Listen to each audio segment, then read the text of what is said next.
Hello, welcome to another lesson in React. In today's React lesson, we will be looking at state management in your components. You will agree with me that components often need to change what's on the screen as a result of interaction from the user. The last lesson, we talked about how you could interact with your content, and while doing so, there might be some information that will need to change. Like for example, you are typing into a form and you want to update the user based on what they are entering, or you are clicking next and you want to be able to see the image that appear on the carousel, or you actually click on a buy and you want the item that you've added to show on a cart icon. So these are interactions that you do on components that you want updates to be done visually to the user. In React, this kind of component-specific memory is called state. What that means is that React has a special mechanism to manage the state of your application. When a regular variable isn't enough, I will quickly do a demonstration in our normal HTML JavaScript application. So I want to create a little snippet of an application that rolls a dice.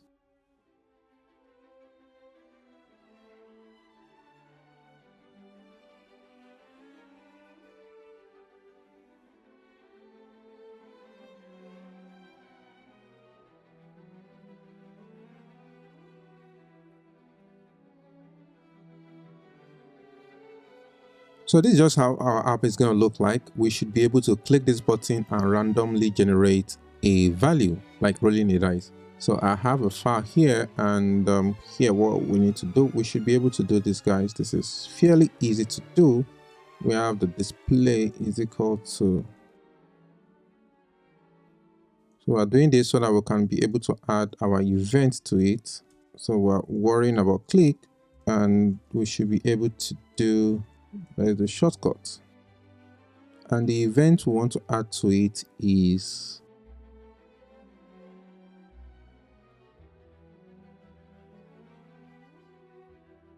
so this should be a button instead, actually, so that our display value will then be whatever the random value is. We could just run it over directly. So here we can then worry about the button, and the button name is btn. So this is fairly working okay.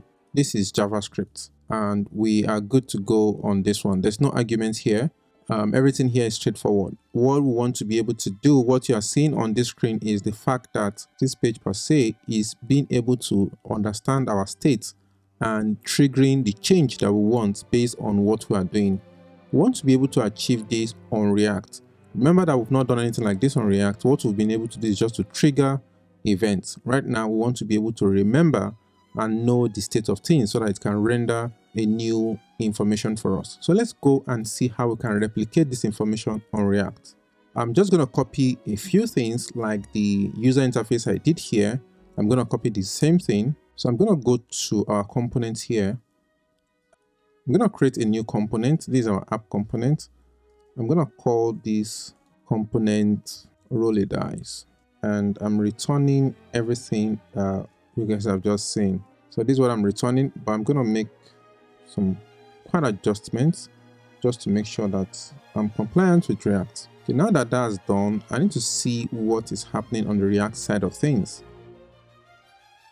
And then let's see how we can call our roll dice. We call our roll dice like this. So you guys can see this at work. We've not plug in everything to it. The roll dice is not working yet because we've not plugged in the code for it to work. We're not dealing with ID. We don't worry about ID here. We're about to write our code that will run the code that's going to run the same thing we've done on this part. So let's go ahead and give that a try. This is local to this function. This is our components roll dice, and our function to roll a dice is going to be local to our function here. So we're going to put another function here, and that I'll just call that handle click. So to handle our click event, and you can see what we did in the HTML part is that we have I can have my variable that's going to handle my value. I can call it dice value, and by default I can set it to 0 so that I can return the result inside here. So let me just give you an example. If 3 was here, 3 will show here. That's fine. But what we're about to do is make sure that when we trigger this click event, it should randomly show this. And I'm going to write the code, and logically it should work. But of course, I'm about to explain something. The next thing I want to do is to tie the handle click to the click event of the button. So let's go ahead and do that. And to do that is just to do on click here and put that. We already learned this in our previous lesson. So this part should be straightforward. The last thing we need to do is then to wire the code for us to automatically change this value to a random value. So I'm just going to copy the function, the same function we used here. I'm going to copy that so that it's going to change it to what this is. So I'll do dice value. So let me just rename this to dice value this way. So let's give it a try and see what happened. So it's not working. Apparently, I want you guys to see that it's not working, and I'm going to explain why. So the next thing for me to show you is to actually show you that that click button is responding, but React is failing to display what is going on there. And we're going to learn why very soon. I'm going to do something like this. Dice value is equal to. So I'm going to set this back to 0, and I'll give it a click down. So you can see that our dice value is changing on the bottom side of the screen. As we click, our dice value is being updated, but unfortunately React is not responding to what we are doing. The handle click event is updating a local variable, which is called dice value. But two things prevent the change from being visible. One, local variable does not persist between render.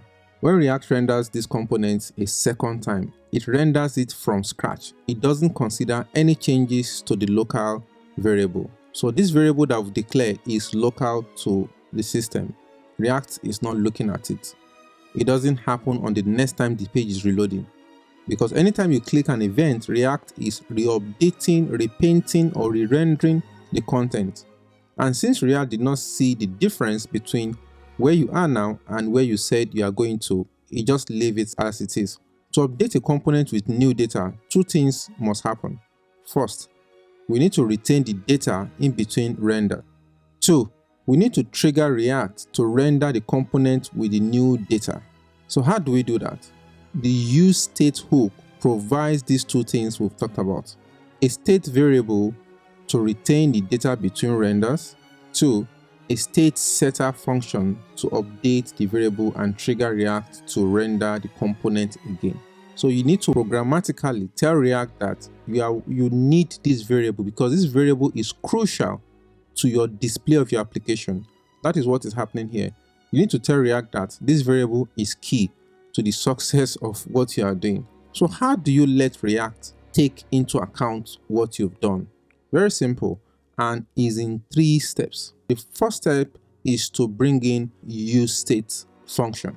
So we'll go to the top of the platform where we are using this component, and I've combined the component into one, but if you were using it inside this function alone, you will import it inside the file that is called roll dice. But since we're just using one file, I can just bring it right in here. So we import useState from where? From React. Now that you've imported that, and that's to tell you that you want to use this function, is called to React. The next thing you need to do is to replace your initialization here, because of course before you can use a variable you need to declare it. You need to declare it and keep it inside React memory. And how is that done? That is done in a very different format, and just follow me here. It's also very simple. So it contains this parameter. You specify constant, and you then specify a form of array that holds 2 values. The first value is the variable name, which is dice value, and the second value is then going to be a kind of function that sets the dice value. So you don't change the value directly. You need a function to change the value of the dice. You're going to see how we're going to implement this. So now that we have the dice value, you need the second function name. It's just a name. You're not going to write it in form of a function. You just write it like a name. And it has a format. You have to start with set. You have to use the word set. and followed by the name of the variable. But this time around, your name of the variable is going to start with a capital letter. That's dice, then value, like so. And the next thing you need to do, you need to equate it to useState. And what follows next is your default initialization of the value that your variable should have. In this case, we want to make it 0, and that ends your declaration. So this first thing we've declared here, we'll then remove it. It's no more needed. Let me just comment it as a point of reference so that you can see what's going on. So if you look at it again, you have your constant declaration here specifying an array, or you are declaring two variables to assign it into one thing. And then the first one happens to be the variable name, which is holding a number. And the second thing is a function that allows you to set this value. You are not allowed to change this value directly. And that's why it's called a constant. It's a good one. It's called a constant because you are not allowed to change it directly. You are supposed to change it with set device value. This is what is going to be the base of today's class. All what we're going to be doing is we're going to be setting the information inside the set variable. Everything in this side is just going to be for reference, for display purpose. You're supposed to be reading it, while in this part is for writing. And you're going to equate everything to useState. The useState you import here, this is you using it here. And then you default it to 0, which is a number. You can also use string, you could use array and object. We're going to look at that in the course of this video. Now that you've done the second step, the next thing is to set the dice value. How do you do that? This is how you did it, setting it, directly here. But remember what I said, you're not going to be setting it directly. You're going to be using another method to set the value. And the way to set the value is to set it inside. This receives a function, a value. This is a function that accepts the value of the device. So let's go ahead and look at how it works. So you specify the device value, and inside it, you then put in the new value of what the device value should be. Now, in this case, we did it like this. So everything inside here can actually go inside this, and you are done. So let's take a look at what is happening here again. The first thing we did was to import useState, followed by the fact that we need to redeclare our device value. But we did it in somewhat different way, which is line 16. And finally, we use the set dice value to capture the new content of your dice value. So let's go ahead and give it a try and see if it works. So if I click this, you can see that it's working. Our device is actually working. We are able to roll a dice. And you can see we didn't need to touch line 27 because the function of line 27 is just to display what is going on here. Now React is able to know that dice value has changed, and it can re-render the page for you all over again. Now the question is, why do I have to go through all this trouble? Is React not being so difficult? Now the reason why this is not so practical is because imagine you want to use these components again. I want to roll a dice twice on this page. Imagine what I need to do. What I need to do is this. I need to create another button, right? And change the name from button to button 2. I need to change the display. I need to worry about that. But if we were doing React, look at what we're going to do, guys. We're just going to come here and say, I want to roll another dice like this. And we are able to go and roll dice again. So let me make this a little bit interesting. So you can now roll the dice, differently. You have different components handling their state. So imagine what you can do with this, knowing the fact that you can handle components independently without you worrying about the fact that you needed to go and recopy what you've done. You now start needing to change variable to be able to appease, the system. Because if you need to duplicate this now, you can imagine what you need to do. You then need to write another code to start capturing display location of what you want to display. So guys, you can see the benefit of using React. All the whole logic that you've tied towards the component can be preserved, and you can use them independently of the second component, and it makes life a whole lot easier. So this is a little sacrifice to pay for you guys to be able to advance in what you are doing. In React, useState, as well as any other function starting with use, is called a hook. Hooks are special functions that are only available while React is rendering. They let you hook into different React features. State is just one of those features, but you will meet other React hooks later. The entire of this video is focused on useState. Okay, moving on. Giving a component multiple state variables. You can have as many state variables as many types as you like in one component. This component has just one state variable, and that is just dice value. So we can decide to say, let's allow the system to display a pictorial view of the dice. And how do we go ahead and do that? So I have the dices right here in public view. So I named them 1 to 6. Let's go ahead and see how we can implement those dices. Let's first allow it to show something so that we have an idea what we're dealing with. So if I have 6.png, we can have our result there. So that gives me an idea of how big what I'm dealing with is.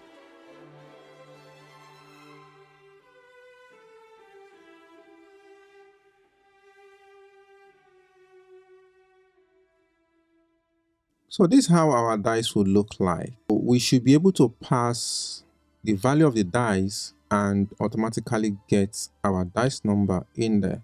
Let's give it a try. We have this being our dice value so that we can plus it to get something like this. So whatever you go in, whatever you put in there gives you that. And you can see everything is working, fairly okay. But what we want to do is to also be able to decide if we want to show number or the dice themselves. That is the idea of what I want to do. I think I'll prefer this being smaller. Let me see. So we are deciding to show either the image or the value. So you need a state to be able to monitor what I'm showing at the moment. You need to be able to, and we also need a button to denote what I want to show image or not show image. So beside the rolling dice, I need to put another button, and the idea of this button is to decide what I want to do. I need to put them side by side. So let's go ahead and see how to set what should show by default. We now know how to set a state. We need to decide what we want to show by default. You could say image should show by default. Well, let's say numbers should show by default, since that's what we started with. And you guys remember how we're going to do this. We repeat the same thing we have on top. So what's going to be our variable name? We can either say show image or show number. That could just be optional. So let's do show image.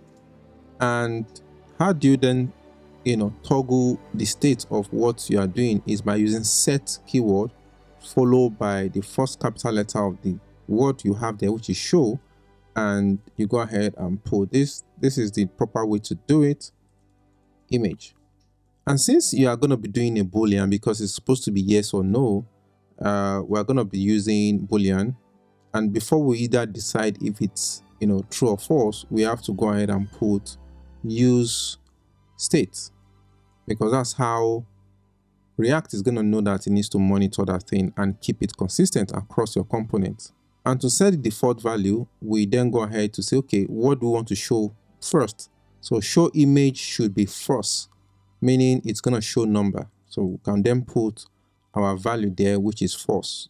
So at the first initialization of what is happening, show image is going to be false. That's what this part is, talking to. The next thing is for us to be able to check the value of what is here to then decide on what to show, either to show the number or the image. So I hope you guys remember how to do our if condition. So it's pretty simple. I will just check the variable itself, which is show index, which is going to return true or false. This is going to be condition. And the next thing is, if that condition is true, then your question mark follows, and what you want to be true will be the next thing. What I want to be true is this part here. Once this part is true, you then focus on the part that if it is false, which is by introducing the column, that's you want to use that to treat the false. If it's the false, just display only the number here. So let's give it a try and see what happens. So by default, we are showing the number, which is what we did. So which is okay. Let's manually trigger that it is true. It should show the image. So if you go in here and you provide true, image will show once you start rolling your dice. The reason why the first image is not showing is because there's no image for. So let's trigger 1 by default so that anytime it loads, it should just load one dice, one value. Now, again, we need to be able to set the state of our image. What is the button that we need to click to keep the state of our image to true or false? So we want to be triggering it. This component should show image first, while the other one should show number first, at which stage, anyhow you want to do it. What I'm trying to prove to you is that you can manage as many states as you want. So remember that this button was to manage our rolling a dice. So let's give it something more proper. So instead of handle click, so I can say handle dice roll. So that becomes the name of our function for this, while this one would just be handle show image. So this is either to toggle it from true to false and whatnot. So I'm going to create a new function, and the purpose of the function is to be able to change the state of our show image. So I'm going to do show image here, and remember how it works. Whatever you want to happen, whatever state, whatever new variable that you want to pass into your show image variable is what we go in here. You cannot change the value directly. That's why it's even a constant. So you can only do that inside here. Anything you put here will be what it will be. So let's go ahead and put the opposite of whatever we have. So whatever it is that we have here, the system should give us the opposite of it. So let's trigger that and see if it will work. So let's roll the dice to 4 and let's toggle this. And then you have your 4 there. So if you toggle this back, you have your dice. You toggle this, you have your 4. If you roll your dice, you're expecting to give you another number, and consistency like that, it should be consistent like that. If you say, let's see how the image will look like, immediately you roll your question mark here, it should give us the image of 6. And if you roll, it should persist and give you another image of what you have there. And irrespective of whatever you do on this component is just fine. It's not really bothered about whatever you're doing on the other components, even though they are the same code runs through them, but they are being handled independently of each other. And you can see how React just manage those complexity and just makes everything work nicely, which you will not get if you use normal JavaScript. Yeah, you can achieve that, but with more code. And the idea is you're trying to make your life easy, guys. So let's also work with string and say we want to know the person that is actually rolling the dice. So let's say username. So let's bring this up.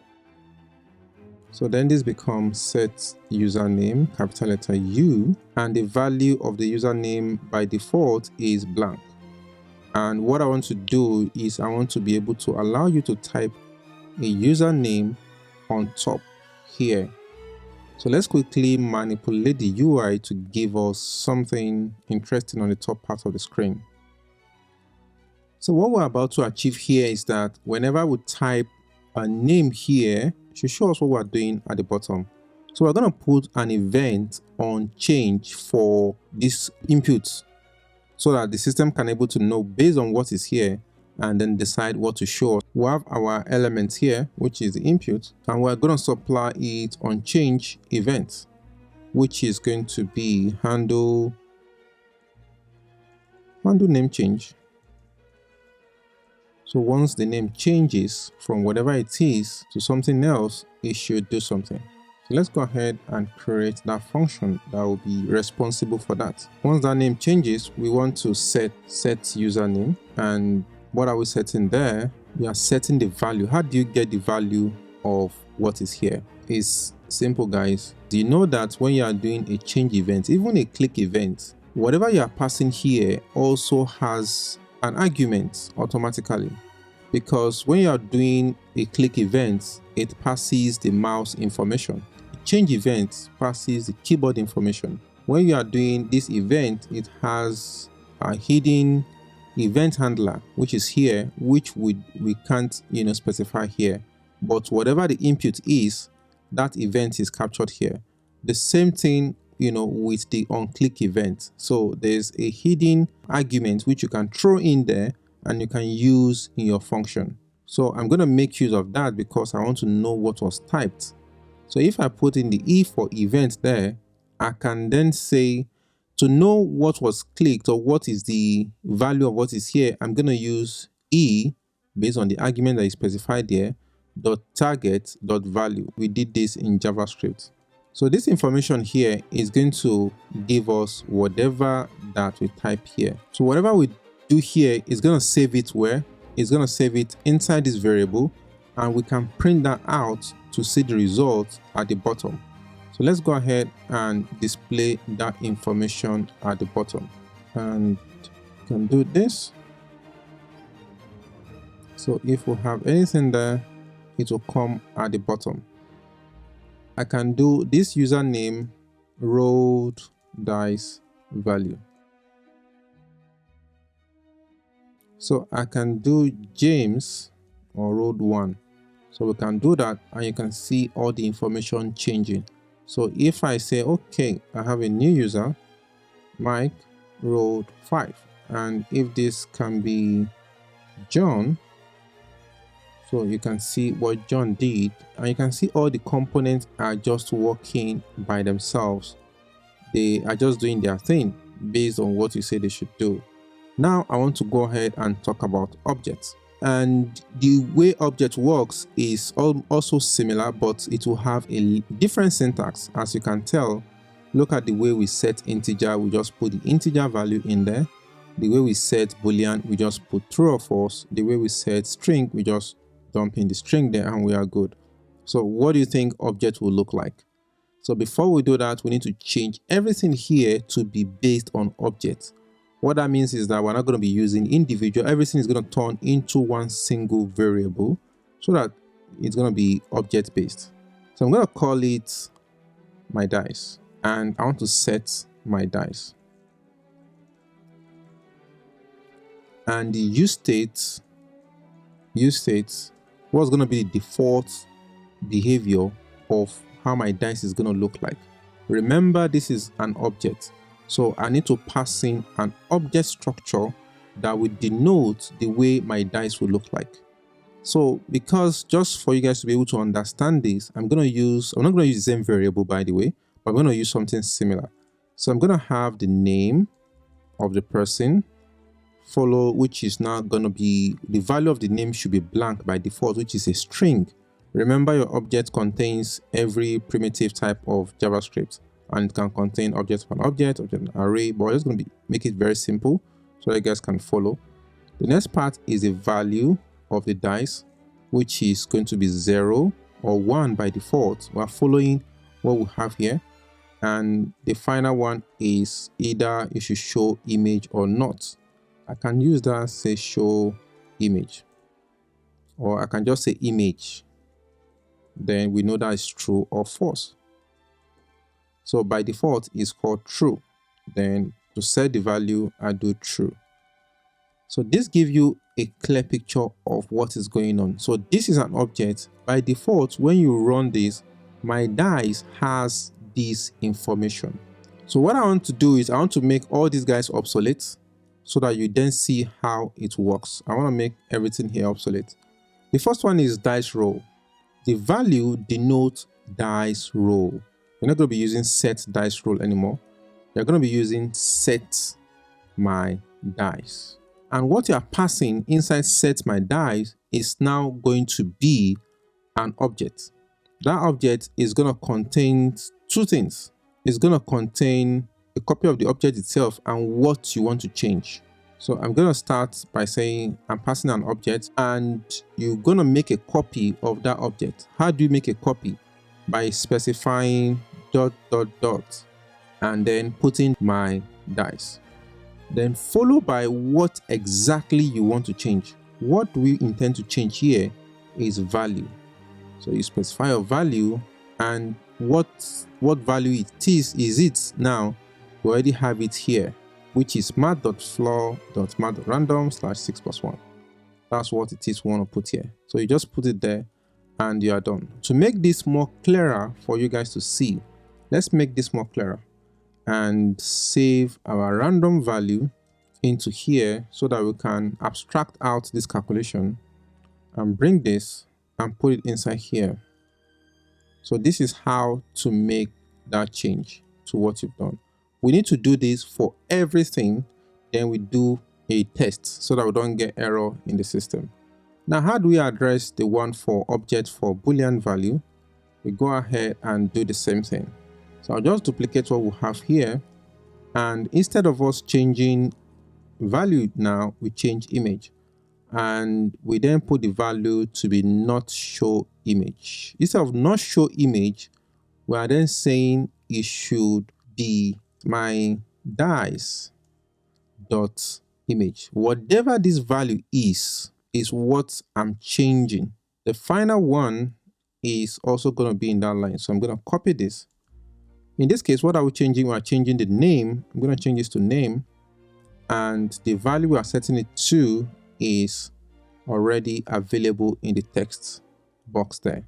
So I'm doing this. All the places that you've shown the image, remember that this is going to be obsolete. In fact, let's comment it out so that we can see all the error we need to see right now and fix it. So all these are going to be obsolete. We don't need them anymore. We're using an object. I've removed this. I've removed this. Now in the code, I won't be using show image again. I'll be using my dice.image. So I'll go to my dice.image, which will then move on. Instead of using dice value, I use my dice.value because my new image, my new value now is now saved inside there. The same thing to everywhere I have that. And at the bottom here, I also have this part to be my name, and this section is going to be my value. Moment of truth. Let's see if everything works as advertised. So let's try it. So let's first refresh this. This is working. Then let's try to roll the dice. The dice is also working. It's rolling our dice for us. Let's put an image there. Let's put a name there. Let's say process. So that's good. It's working well as expected. And here, let's say James. Everything looks good. So let's go ahead and see what were the difference from what we had. So compare the code and see what the difference are.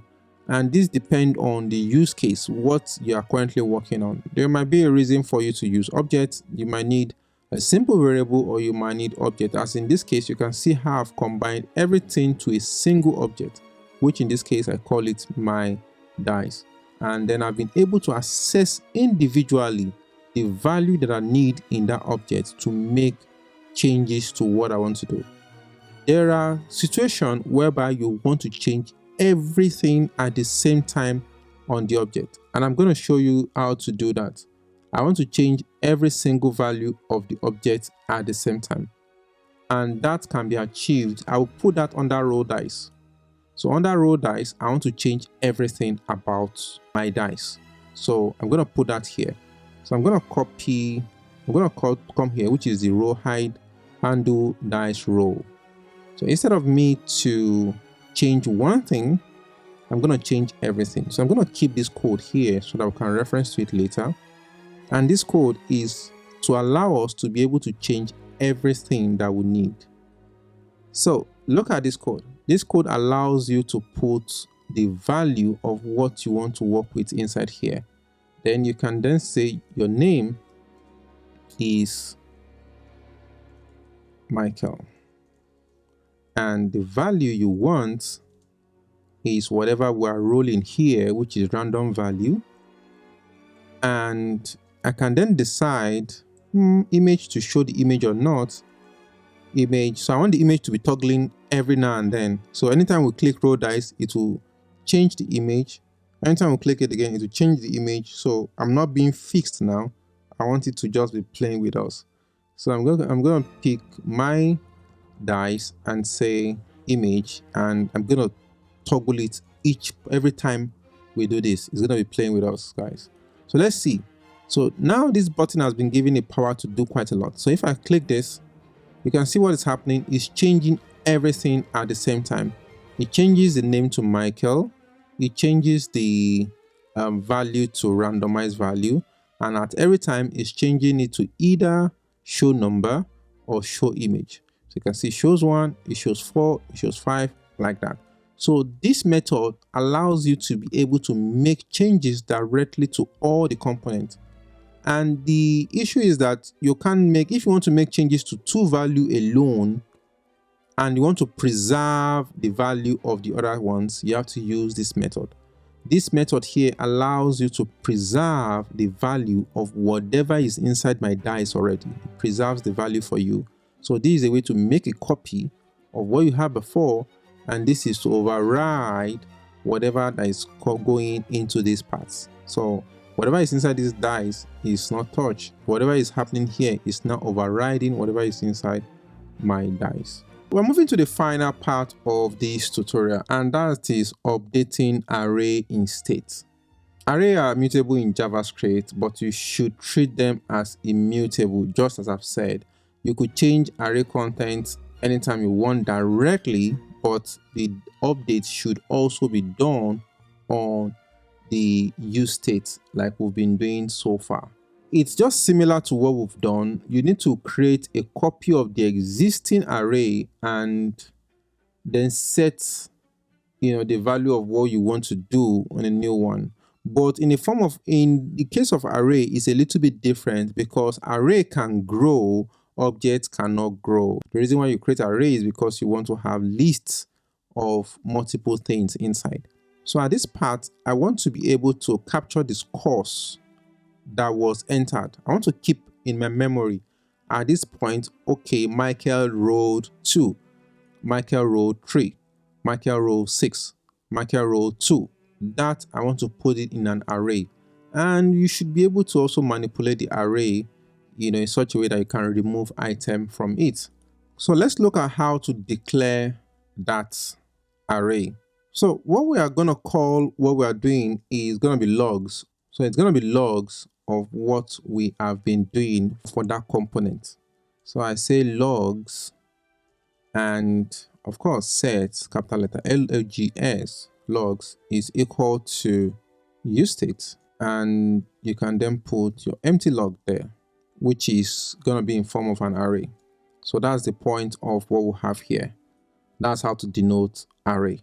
And at the bottom, we want to loop through the logs. This log is going to be the value of each of the objects. I'm just going to capture, dump all the objects of the states of my components. Immediately I click, I'm going to put everything I have. I'm going to capture the name, the value, and the image, put it inside here and create it. So it's going to look like this. This is how our log is going to look like. It's going to have name, it's going to have value. It's just the duplicate of my dice in a nutshell. It's going to have image, and it's going to grow like that continually. That's what you guys should have in mind. So when I'm constructing it, and you see it, so put that picture in your mind as we go ahead. But while we are doing that, I want to have a display at the bottom such that we can see what is also going on.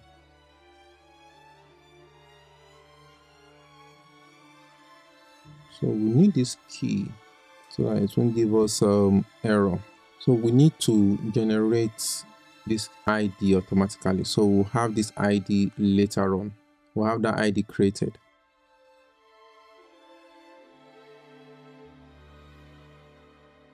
The next thing for us to do is whenever we roll a dice, the system should automatically push into our array.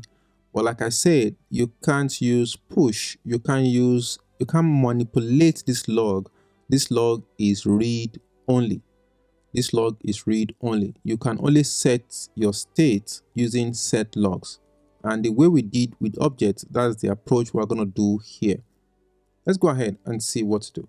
So while we copy the set log, at this point where you are setting your device, you also want to be able to set the current device. So you want to do a push similar to the way we were able to update the object. So this is the method. We go ahead and do this. And while we are here, instead of the object notation, this is what we did for object case. We are going to use the array notation. This is the bracket for array. And while we are at it, you copy the previous log. How do you copy the previous log? 3 dots, and you specify logs. What this does is it copies whatever we have previously, because we are trying to append into what we are doing. You copy what you have previously, and we then build the object we want to build. What object are we trying to build here? We're trying to capture this following information. I'm trying to capture the ID, which can be a generated ID. And I also want to capture the value and the name. So if I come in here, I say Michael and I click roll dice, I get Michael there and I get the 5 I'm seeing, and that happens to be my log of my current trial. So if I go ahead and change this guy to James and I try again, it's gonna give me James with rolling 3. And that's not the only thing you want to do with array, guys. Of course, as you know, this is me implementing push. There are other things you want to do in an array. You might also want to remove item from an array, which is very important. How do you remove item from an array? Of course, you have to do pop. So let's go ahead to see how you can do that from here. So first of all, we need to build that component into our log system so that there will be like a delete button. So let's go ahead and create our delete button when we are rendering the object. At this point, this is when the object is showing. So we want to be able to dynamically create a button to delete. So I'll call it DL. Let's give it some fancy stuffs. The next thing is for you to be able to then write the code to delete, which is on the click on this, it should actually do our delete for us. And this is one of those times where you want to run inline JavaScript. Yeah, you can write your function out there and call it. And the method we are going to be using to delete is going to be filter. You will use filter to delete item from an array. So let's go ahead and see how that is done. So on click on this, what do you want to do? You want to be able to write some JavaScript here. That's what we are about to do. You go in with your closure function. So this way you can write your script inside here. So we go ahead and specify set log. So inside our set log, that is where you are going to write your code for filtering. So to go ahead with that, I'm going to do logs. That logs is available for me already. Inside, I have that variable holding because that's what I use to map through all what I'm looking at right now.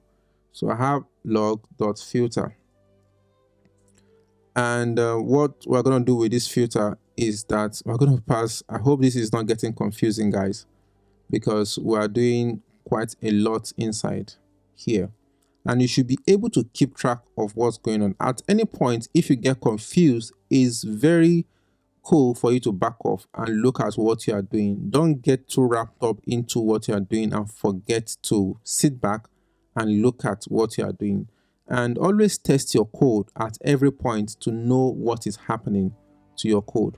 So you need to know where you are in order not to get lost. You can easily get lost in this code, especially for starters. So we are doing a filter and we are using our variable. I've already used L for my log here. I want to also use a variable because we are filtering through each of the item. Let me use LO. So we're using LO to go through all the logs in this time when we are filtering. So I'm using LO and I'm using an arrow function. So because I want to write just one single line of code to check if lo.id is not equal to l.id, where my L is what is here before. So this is where the magic is happening, guys. The filter hello.id. The filter is where the magic is happening. And I can abstract this outside so that you see what is going on. But right now, let's give it a test and then we can still abstract it outside and I will explain better. So if you do this, you can see that our item is deleting as we select. So the filter allows us to do that. You can read more about filter. We've covered filter before, but you can go through again and see what is going on our filter section. So if you want to have this function written outside, let's write it outside. And this one will be function handle delete log. So that's the idea of what's going on here. So if I come here, so we are passing a parameter to this delete. So because you want to pass a parameter, we need li. We need to know the ID of where we are to be able to confirm with the list of logs that we have. We need to run a closure function and pass handle with that ID to it, because we can't do this, guys. This is not acceptable. When you pass handle delete, when you pass your event here, you can't pass in an argument with it. This is to run like that without passing an argument. So how do you pass an argument with your function? And that is by doing your closure function like so, and you can call the function normally and pass your argument inside. So you can call it this way and pass it this way. So this is fine, and it's also fine this way. So if you want to pass a value inside as an argument, we can do this and we can go and run. This now becomes the current ID. Let's go ahead and name that the current ID. So let's run our filter again. So whatever you are doing it inside of here, set log. So let's go ahead and run through all the logs such that we can then check the current log that we're looking through. The ID of it is not equal to the arguments that we have up there. So whenever this is true, this will always give us like every other result apart from what we currently click. That way it will return the rest for us. So this is how to isolate your function outside of what we have here. Here is now looking neater. So let's go ahead and give it a try. So let's roll more dice and let's now delete. So when we delete, it removes. Okay, assignment. Your assignment is very simple and is to create a to-do list. Create a to-do list. You already see something very simple here, and the to-do list is supposed to be, you did that in JavaScript. So you have a section where you provide text input, and you have another section where you have add button. So you should be able to create a way to delete and strike through what you've done. Everything should be done in React. Thank you for staying to the end. If you enjoyed this video, don't forget to like, share, and subscribe to our YouTube channel. See you in the next one.